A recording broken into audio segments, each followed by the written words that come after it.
Julia Montes, producer na rin ng FPJ's Batang Quiapo.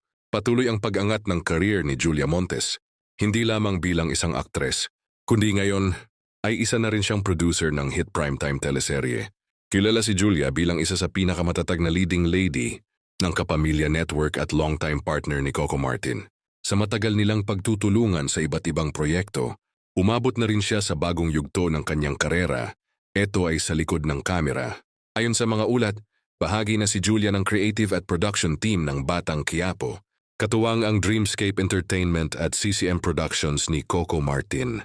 Big sabihin may malaking ambagang aktres sa pagbuo at pag-manage ng proyekto. Para kay Julia, malaking hakbang ito dahil mas lumalawak ang kanyang kaalaman sa mundo ng produksyon. Bukod sa pag-arte, mas nakikilala rin niya ang hirap at dedikasyon na kailangan para may sakatuparan ang isang matagumpay na serye. Hindi na rin nakapagtataka ang pagpasok nito sa production side dahil matagal nang kilala ang tambalan nila ni Coco bilang isa sa pinakamatibay sa industriya. Ngayon mas lalo pa nilang pinapatunayan na kaya nilang magsanib puwersa hindi lang sa harap ng kamera kundi maging sa likod nito.